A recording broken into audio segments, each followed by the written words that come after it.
우리 옆 사람 인사합시다. 반갑습니다. 인사합시다. 네, 초중고청 여러분들을 주의 이름으로 환영합니다. 지난주에도 말씀드렸지만 감기 환자가 좀 많은 것 같습니다. 여러분들 감기 조심하시고 막바지 겨울 은혜 가운데 잘 지내시기를 바랍니다. 저는 그 분재 있죠. 나무 이 분재에 대해서는 잘 모릅니다. 나무 우리 저희도 화분 몇 개 키우는데 물은 열심히 주는데 이 분재는 전혀 다른 차원인 것을 여러분도 아실 겁니다. 아름답게 가꾸고 키워놓은 분재를 보는 즐거움은 있어도 어떻게 분재를 만드는지는 전문가적인 지식이 필요한 거라고 있습니다. 분재에 관한 이런 얘기를 들었습니다. 분재에 있어서 중요한 방법이 뿌리의 원줄기라고 그래요.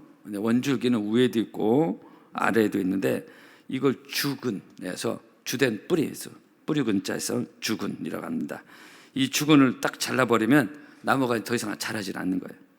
근데 반대로 주근만 내버려 두면 주된 뿌리가 되는 이 주근만 내버려 두면 다른 건 아무리 잘라도 그냥 자라는 것입니다. 막 자란다는 겁니다. 그래서 이 주근이 생명이라는 거예요. 근데 이것을 잘라버린 그건 이 나무가 더 이상 크질 않고 그렇기 때문에 200년, 300년도 기를 수 있다는 것입니다. 우리가 그 사람이 관리할 수 있는 고선에서 더 이상 크지 않으니까 주근을 내버려 두면 막 커서 올라갈 나무인데 주근을 잘라버리면 안 큰다는 거예요. 그래서 분재밖에 안 된다는 거예요. 거기서 이제 분재가 나오는데 기독교도 마찬가지입니다. 수많은 가지들이 많은데 그러나 주근은 하나, 중심은 하나인데 그 주근은 오직 예수 그리스도십니다. 이 주근이 살아있어야 그 사람 신앙의 나무가 자라날 수가 있는 것입니다. 그 예수 신앙인데요. 예수가 계신 신앙, 내 안에, 너희가 내 안에, 내가 너희 안에 그런 말씀을 예수님이 하시잖아요. 그 내 안에 또 우리 공동체 안에 교회 이런 많은 일들이 있는데 각종 행사와 프로그램들이 있는데 거기에 예수가 있어야 바로 그 교회가 그 심령이 건강한 교회가 되는 것입니다. 우리만 있으면 안 돼요. 네, 평범한 상식인데 우리만 모이면 안 됩니다. 또 우리가 주인이 돼서 성령 안에 몰아낸 그런 교회도 지금 너무너무 많습니다. 제가 너무나 많은 목사님들 만나보잖아요. 이 교회의 주인은 한 사람이구나 하는 걸 점점 더 그런 교회가 많이 늘어나고 있습니다. 우리만 모이면 안 돼. 우리가 주인 돼서 하면 우리끼리는 수백 수천 명 모여서 뭐 환호하고 박수하고 우리끼리는 뭐 으쌰으쌰하고 대단한 것 같아도 이거 늘 자주 말씀을 드리는데 이 주군에 비해서 이것도 동일한 얘기입니다. 그런데 그 예수가 없으면 얼마든지 있을 수 있습니다. 얼마든지 그럴 수 있어요. 저는 영국에서 이런 게 많이 봤고요. 예수가 없으면 아무 의미가 없습니다. 그것은 어떤 분이 어떤 교회 사역을 하는데 그런 표현을 하더라고요. 거기 주인이 사람이 돼버렸어. 그러니까 쥐들끼리는 굉장히 열심히 해. 자기가 딱 보니까 동호회 같대. 동호회, 기관, 구역 이런 모임이 다 동호회 같은 거야.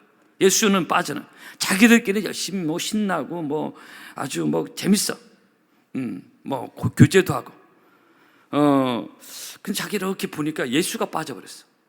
그럼 동호회 자기들 재밌어서 하는 거예요. 신나게 사는 건 뭐 자기 자유인데 중요한 포인트가 빠져버린 겁니다. 그래서 저도 이제 그 교회에서 기도할 때 오늘도 마찬가지고 특히 주일날 마찬가지고 제일 먼저 신경 쓰고 기도하는 게 제가 몇 번 말씀드렸지만 얼마만큼 오늘 성도가 모이냐 이거 물론 이것도 뭐 관심사항이지만은 그 정말로 이 사람도 물론 생각할 수 있지만은 그러나 정말 중요한 것은 우리 예배 가운데 특히 우리 주일날에 이제 온 성도 많이 모여서 예배 드리는데 가장 중요한 것은 가장 귀한 것은 주님이 우리에게 오시는 것입니다. 주님이 우리에게 오셔야 돼. 우리 주일날 이 예배도 마찬가지 모든 예배 가운데 가장 귀한 손님이라는 표현은 그런데 굳이 이해하기 쉽게 해서 표현은 예수님이십니다. 당연한 상식인데 이 상식이 빠져나간 교회가 너무 많아요. 가장 귀한 VIP입니다. 어느 회사의 어떤 그 영업직에서 그 고객을 구분하는데 VVIP가 있더라고요. VIP 중에서도 VVIP가 있더라고요. 그래서 예수님은 바로 VIP 중에서도 가장 중요한 VIP, 가장 귀한 분이 바로 예수님이시라는 것입니다. 여러분 주님이 오셔야 비로소 예배가 드려질 수가 있는 것입니다. 주님이 오셔야 돼. 아주 중요한 포인트. 내 심령에 우리 예배 가운데 주님이 오셔야 돼. 그래야 거기 은혜가 있고 축복이 흘러가는 것이고 기쁨이 있는 것이고 치유가 일어나는 것이고 예배 가운데 감격이 있습니다. 올 한 해도 우리가 많은 예배들을 드릴 것이에요. 새벽 예배, 수요, 금초 예배는 계속되고 있습니다. 이런 예배 때마다 가장 귀한 우리 예수님이 오셔서 여러분의 우리 예배를 받아주시고 그래서 예배가 되어지는 그런 은혜를 경험하는 금년 2025년 한 해가 되기를 주의 이름으로 축복합니다. 수요 예배든 구역 예배든 다 마찬가지입니다. 신방이든 다 마찬가지입니다. 주일날은 말할 것도 없습니다. 시골촌 비록 15명 모여도 얼마든지 거기 주님이 오신 예배가 될 수가 있습니다. 주님만 오시면 놀라운 기쁨이 있는 것이고 기쁨의 근원 대신 예수님이 오셔서 우리에게 기쁨을 주시는 것입니다. 평강을 잃어버린 심령에게는 주님이 오시면 평안을 주시는 것입니다. 귀신에게 마귀에게 눌린 어둠의 영에 눌린 심령이 있다면 주님이 오시면 치유가 일어나는 것입니다. 병만은 떠나가는 것입니다. 이런 역사가 주님이 오셔야 돼요. 그죠? 하나님의 임재를 경험하는 것입니다. 그래 거기에 놀라운 기쁨이 있고 하나님의 사랑을 경험할 수가 있습니다. 네. 제가 영국 얘기를 가끔 말씀드리는데 제가 주일 오전은 제법 큰 교회를 출석했습니다. 한 600-700명 모이는 거기서 제가 안수를 받았는데 오후에는 저희 사는 동네에서 작은 교회 예배를 섬겼다고 해서 주로 거기서 많이 섬겼습니다. 16명 모이는 교회였습니다. 물론 영국 현지인들입니다. 교회 이름도 리틀 처치였어요. 아주 작은 교회 건물도 아주 작고 아주 작은, 어떻게 교회가 이렇게 작아요? 아주 작았어요. 우리는 컨테이너 박스 정도. 근데 정식 건물로 지은 건데 작은 교회. 교인 수도 10대였습니다. 교회가 너무 작으니까 주일 오전에 못 모여요. 주일 오전에 다 자기들이 섬기는 교회 가고 오후에는 또 거기에 조금 가치관이 비싼 사람이 모여서 예배를 드렸던 겁니다. 제가 영국 유학 기간 동안 제가 아침마다 6시에 가서 그 리틀 채플에서 기도하고 그 교회를 귀국할 때까지 섬겼는데요. 그 교회는 너무나 작은 교회였어요. 정말로 작은 교회였습니다. 그런데 제가 그 교회에서 예배 드릴 때마다 너무나 많은 은혜를 받았습니다. 우리 사모가 반주하고 또 우리 딸이 아주 어렸을 때인데 교회도 아주 작고 교인 수도 작았는데 거기 예수님이 계신 거예요. 그래서 그 교회에 가서 기도할 때 그렇게 기도가 잘 됐던 기억이 납니다. 왜 기도가 잘 되냐? 거기 예수님이 계시니까. 거기 은혜가 있으니까. 비록 소수일지라도 예수님이 계시면 그것은 은혜가 있는 것이고 기쁨이 있는 것이고 감격의 눈물이 있는 것입니다. 여러분, 우리 교회가 금년에도 이런 교회가 되었으면 좋겠습니다. 할렐루야. 그러나 아까 말씀드린 대로 수백 수천 명이 모여 있어도 지금 사실 미안한 얘기, 한국 이런 교회들이 많습니다. 한때는 확 하나님 역사에 임해서 막 교회들이 많이 모여서 그 모이는 것이 유지는 인원은 빠져 유지는 되고 있는데 이미 성령 하나님이 떠나 그냥 시스템적으로 움직이는데 이미 성령 하나님이 떠나고 사람이 주인된 교회가 너무나 많아지고 있습니다. 그것은 아무리 많이 모여도 예수가 없으면, 하나님의 임재가 없으면 그건 허전한 것입니다. 핵심은 예수님이십니다. 할렐루야. 믿음의 온전하신 예수를 바라보자 그랬어요. 우리는 신앙은 꼭 예수를 바라보고 우리 심령에 예수가 있고 교회 중심에 예수가 있어야 그 교회가 흔들리지 않습니다. 음부의 권세가 이기지 못하는 것입니다. 몇 사람이 흔든다고 교회가 흔들리는 게 아니에요. 한번 따라합시다. 음부의 권세가 이기지 못하리라. 아멘.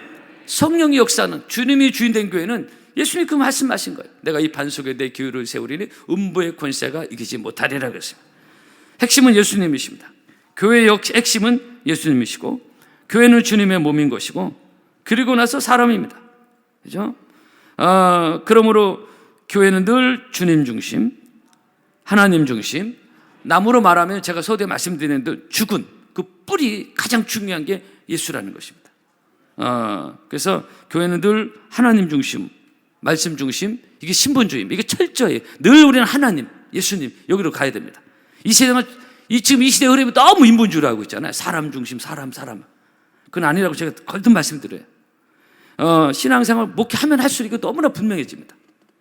사람 중심으로 키우면 안 돼요. 사람은 필요 없고 하다 해도 된다는 게 아니라 우선순위의 가장 키포인트가 신본주의입니다. 너희는 먼저 그의 나라와 그의 모든 것이 해당되는 것입니다. 사람 중심으로 이렇게 기우기 시작하면 이게 인본주의입니다. 그럼 교회라는 배가 산으로 가버립니다. 이것은 목회자부터 늘 조심해야 될 것이고 핵심은 예수다. 여러분, 우리가 가지고 있는 성경책은 어느 면에서 예수에 관한 책입니다. 구약은 예수님 오실 그림자죠. 신약은 오신 예수님에 대한 거죠. 하나님의 사랑이 예수를 통해서 나타났고 하나님의 구원이 예수를 통해서 완성이 됐습니다. 그래서 어느 신학자는 성경이라는 거대한 숲으로 비했어요. 거대한 숲을 하늘 위에서 바라보면, 예를 드론으로 바라본다. 드론으로 바라보면 그 숲 사이에 십자가 길이 보인다는 것입니다. 그러니까 이 성경이라는 거대한 숲으로 비하면은 하늘 위에서 보면은 십자가가 보인다는, 이 말은 예수가 보인다는 것입니다. 그래서 예수님이 내가 곧 길이요 진리요 생명이라고 했어요. 십자가의 길, 천국 가는 길, 영생 가는 길이 보인다는 것입니다. 할렐루야. 그래서 요한복음 5장에 너희가 성경에서 영생을 얻는 줄 생각하고 성경을 상고하거니와 이 성경이 곧 내게 대하여 증거하시는 것이라고 말했어요. 성경은 내게 대하여 증거하는 것이라고 예수님이 요한복음 5장에서 말씀하셨습니다. 오늘 본문에도 마찬가지입니다. 내가 받은 것을 3절 먼저 너에게 전하였노니 이는 성경대로 그리스도께서 우리 죄를 위하여 죽으시고 장사 지낸 바 되셨다가 성경대로 사흘 만에 다시 살아나셨느니라 그랬어요. 아멘. 그 예수님의 핵심 가치, 핵심 내용이 뭐냐? 바로 십자가와 부활입니다. 그죠? 그 사실 이 본문에 서신서 신약성경 반을 사도 바울이 썼는데 이 사도 바울의 복음의 핵심 내용이 바로 본문 3절 4절입니다. 주님이 죽으시고 주님이 부활하시고 사망 권세를 이기시고 부활하신 예수님, 이것이 예수님의 핵심 가치고 내용이고 알맹입니다. 그래서 여러분, 오늘 예수님의 부활 신앙인데 예수님의 십자가와 부활은 고난주간에만 이렇게 좀 다르고, 물론 고난주간 당연히 이걸 우리가 집중해서 보지만 부활절 때만 다르고 그게 아니에요. 여러분, 늘 우리의 신앙생활 속에 기억해야 될 것이고 또 감사해야 될 것이고 그 은혜를 누려야 되는 것이 십자가와 부활인 줄로 믿습니다. 이것이 예수님의 핵심 가치요 내용이에요. 가장 중요하다 이게. 그래서 사망아 너의 이기는 것이 어디 있느냐? 사망아 너의 쏘는 것이 어디 있느냐? 고린도서 15장에 말씀을 하고 있습니다. 할렐루야. 여러분, 본문은 바울의 두 가지 부활의식이 나오고요, 은혜의식이 나옵니다. 특별히 고린도서 15장 유명한 부활장인데요, 누가복음 20장에 보면은 예수님이 하신 말씀이 있습니다. 하나님은 죽은 자의 하나님이요 산 자의 하나님이시라. 하나님에게는 모든 사람이 살았느니라 그랬어요. 한번 따라 합시다. 하나님은 산 자의 하나님이시요. 여러분, 하나님은 살아계신 하나님이시고 부활의 역사와 변화의 역사를 이루시고 산 자의 하나님이시다. 아브라함의 하나님, 이삭의 하나님, 야곱의 하나님, 이 말은 모두가 다 산자의 하나님이라는 말씀에 들어갑니다. 이게 무슨 얘기냐? 여러분, 아브라함이 지금 천국에 살아있잖아요. 이삭도 천국에 지금 살아있어요. 야곱도 천국에 지금 살아있습니다. 그들의 비록 육신의 장막은 벗어났지만 하늘에서는 영원히 살아있기 때문에 그렇습니다. 그래서 살아계신 하나님, 지금도 우리 믿음의 수많은 조상들, 아브라함, 이삭, 야곱, 그리고 주기철 목사님, 손양호 목사님, 김육도 목사님, 그리고 그들과 우리 믿음의 선배들, 우리 교회에서 먼저 믿다가 떠나면 다 마찬가지예요. 여전히 그들과 영적인 살아있는 관계를 가지고 계시다는 것입니다. 믿으십니까? 죽음으로 관계가 끝난 게 아니에요. 성령으로 거듭난 신령. 세상 사람들은 죽으면 다 끝났다고 그래요. 관계도 말씀도 다 끝났다고 생각해요. 그러나 우리 크리스찬들은 그렇지 않습니다. 그래서 부활의 신앙을 믿는 믿음의 심령은 이미 이 세상에 사는 날부터 하나님과 영원한 관계를 맺는 것이고, 그래서 이것을 요한복음 11장에서 예수님이 그 유명한 부활장 말씀하실 때 나는 부활이요 생명이 나를 믿는 자는 죽어도 살게 했고, 계속 관계를 맺는 거예요. 따라합시다. 나를 믿는 자는 믿음으로 따라하죠. 죽어도 살게 했고, 무릇 살아서 나를 믿는 자는 영원히 죽지 아니하리니 이것을 내가 믿느냐? 육신 장막 벗어나더라도 영원한 하나님 관계가 이루어진 것을 예수님이 말씀하죠. 여러분들 주 여러분 축복합니다. 그래서 시편 116편에 성도의 죽는 것을 여호와께서 귀중히 보신다는 말씀이 거기 나오는 겁니다. 그래서 여러분, 제가 가끔 말씀드리지만 정말로 하나님 사랑하고 교회 사랑하고 조혜정과의 좋은 관계가 있는 사람분들이 딱 돌아가시잖아요. 그 장례가 너무 달라요. 이 관계가 다 살아있어서 그 장래에 너무나 은혜가 임하는 게 맞습니다. 이 성도의 죽는 것을 여호와께서 귀중히 보신다. 이게 딱 맞는 말씀이에요. 여러분, 의인은 오직 믿음으로 말미암아 살리라 그랬어요. 그 살리라는 그 말씀이 궁극적으로는 영원히 사는 것을 예수님 말씀하신 겁니다. 영생하리라. 따라합시다. 영생하리라. 그것을 믿는 믿음인 것입니다. 우리가 예수를 믿는 것은 돈 좀 벌고 자식 좀 잘 되고 그 정도 수준이 아닙니다. 그것도 필요하면 하나님 주시는 거죠. 거기에 너무 함몰되면 우리의 믿음의 가치가 보는 시선 너무 근시안적이에요. 그거 안 되면 시험 들고 막 그래요. 그렇지 않습니다. 우리의 바라보는 시선은 저 하늘나라까지 영생을 바라보는 이 가나안 이스라엘 백성들이요, 맨날 매 순간 뭐 고기가 없니 물이 없니 그것 불평하다가 방에다 죽었습니다. 이 가나안 땅을 보지 않았어요. 가나안 땅이 안 보이니까. 이런 실수를 하지 말라고 말세를 우리의 경계로 기록했다고 말하고 있잖아요. 우리가 너무 근시안적으로 막 이런 쪽으로 이런 거 함몰되면, 제가 지난주에 이런 비슷한 말씀을 드렸는데 그렇기 때문에 신앙이 흔들릴 수 있습니다.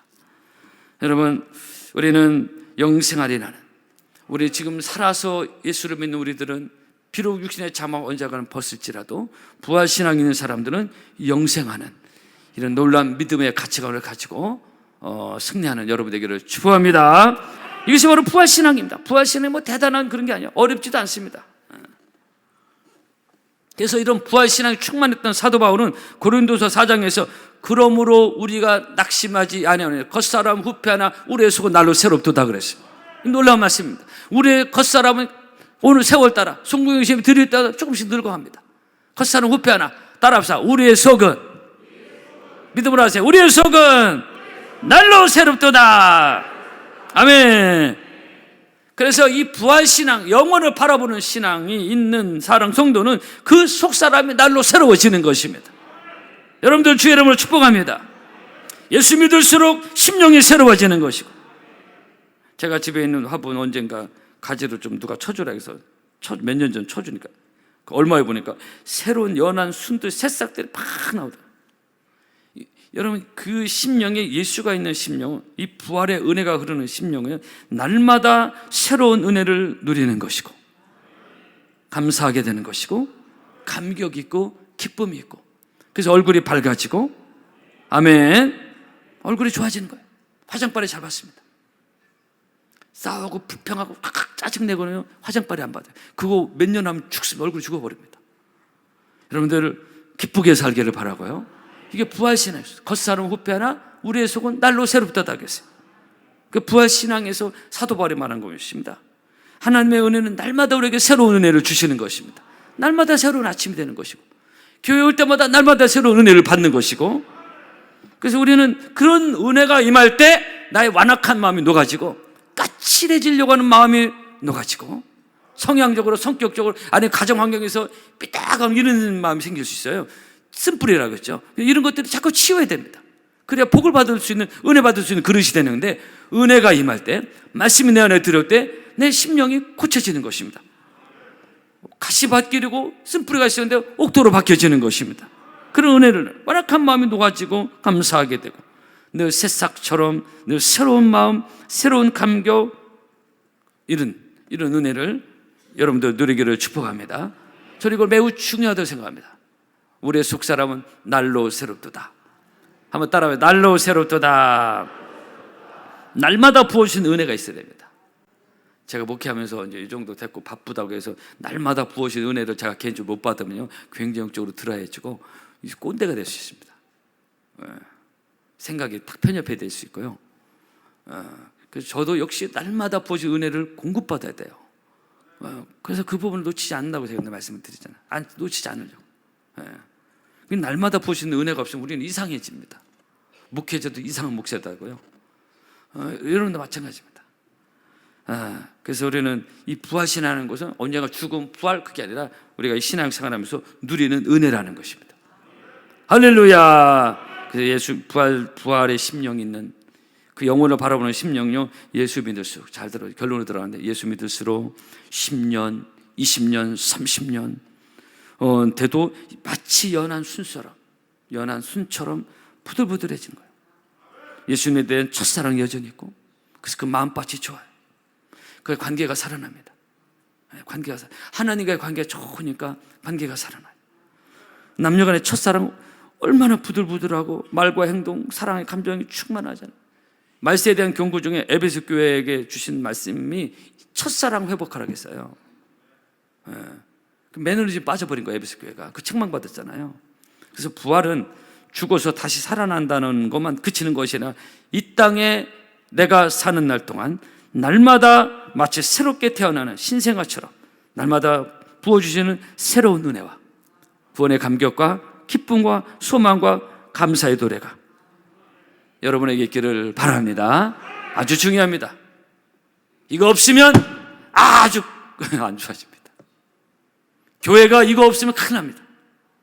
날마다 새로워지는 시간. 저는 감히 날마다 부어주시는 은혜를 받고 있다고 제가 여러분들 말씀드리고 싶습니다. 그 은혜로 목회하고 있습니다. 날마다 새로워지는 여러분의 심령이 되기를 바라고요. 그래서 성경에 깨어있으라 그랬어요. 모이기에 힘쓰라 그런 말씀이죠. 한번 따라합시다. 깨어있으라. 깨어있으라.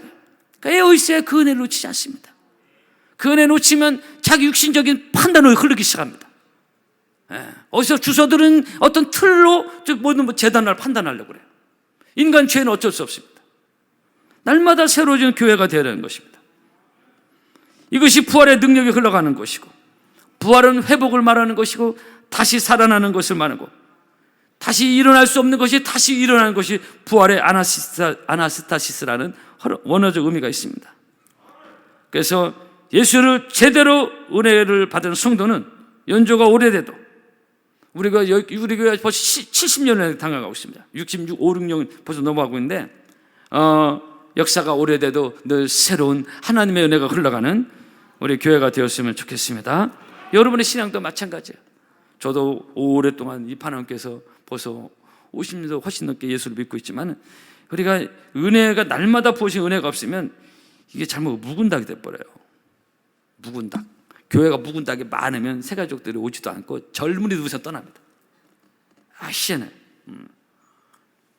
특히 거짓 말씀드리면 교육기관 같은 데서도 늘 새로운 사람들, 새로운 가족이나 기관도 마찬가지입니다. 새로운 신자들, 새로운 지도교사가 잘 적응할 수 있는, 재미있게 신앙할 수 있는 데가 좋은 밭이거든요. 근데 묵은 닭이 많으면, 여러분, 묵은 닭은 질기고 맛이 없어요. 그래서 안 와요, 사람들이. 이 묵은 닭은 뭐냐? 날마다 새로운 은혜가 없는 거예요. 바리새인들이 했습니다. 열심은 해서, 열심은 있어. 바리새인들은 열심히 책망받은 게 아닙니다. 부어주시는 은혜가 없었어요, 그들에게. 그냥 쥐들 열심히 한 거예요, 그냥. 열심도 열심을 품고 주를 섬기라 했는데, 그 열심이 그 성령 안에서라는 원어적 의미가 있다고 했어요. 은혜 안에서, 영적 질서 안에서 열심을 내는 거예요. 그냥 전통적으로 해왔으니까 그 열심히 말하는 게 아닙니다. 세상에 열심히 사는 사람들 많아요. 한국계 문제가 있는 많이 교회 문제가 있는 교회 많다겠죠. 근데 거기서 열심히 믿는 사람 굉장히 많습니다. 근데 그 열심이 따라서 성령 안에서, 그 영성이 엔투지애즘이라는 것이, 그 N이라는 건 하나님 안에서라는 뜻이에요. 영적 질서 안에서 열심입니다. 그러니까 이 은혜 없이 지열심을 하는 거야. 영적 질서도 어지럽히고 막 그러는 거예요. 이건 아닌 것입니다. 그리고 이 묵은 닭은요, 이 세상 말 꼰대 꼴통인데, 영적 꼰대, 영적 꼴통이 많으면 안 돼요. 교회는 늘 신선하고, 늘 새롭고, 스마트하고, 감사하고, 할렐루야. 그래서 이 부활신앙, 영생을 바라보는 우리의 신앙은 바로 이런 날마다 새로워지는, 죽고 나서 딱 부활만 아니라 지금도 날마다 새로워지는 내 영적인 은혜를 경험하는 이 건강한 부활신앙으로 금년 한 해도 우리 파나교회 잘 달려가는 복된 하나 되기를 주의 이름으로 축복합니다. 오늘 여러분들을 주의 이름으로 축복합니다. 찬양하겠습니다.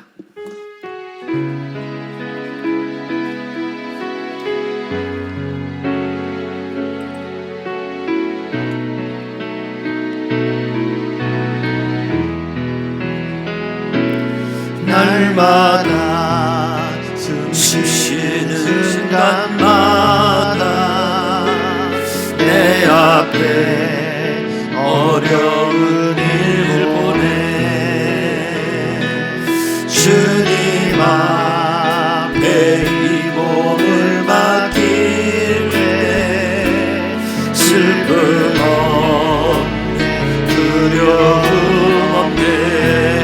주님의 그 자비로 주님의 그 자비로운 손길 항상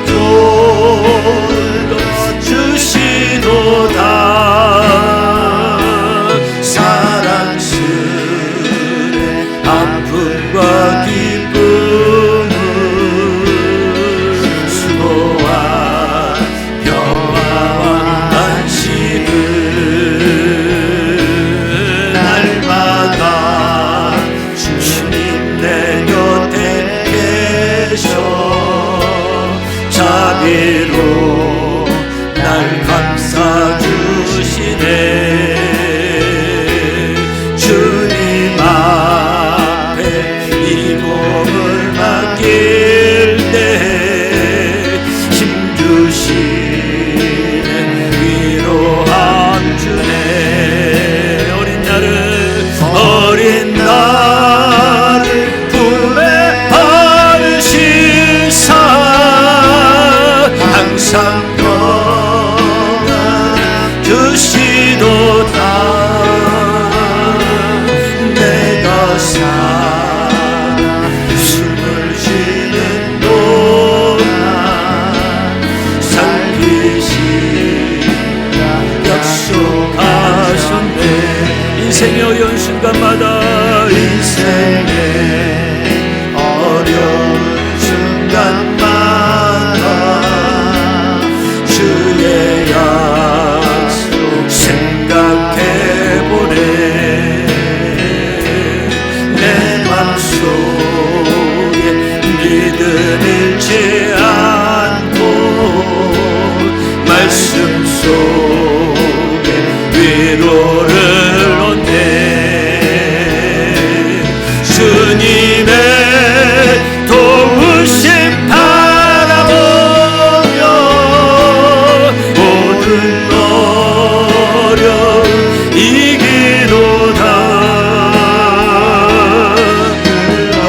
흘러가는 순간순간마다 주님 약속 주님의 도우심 바라보며 모든 어려움 이기도다. 주님의 도우심 바라보며 모든 어려움 이기도다. 흘러간 순간순간마다 주님 약속 새겨봅니다. 오늘 이 말씀을 기억하며 부활은 고난 쪽에 안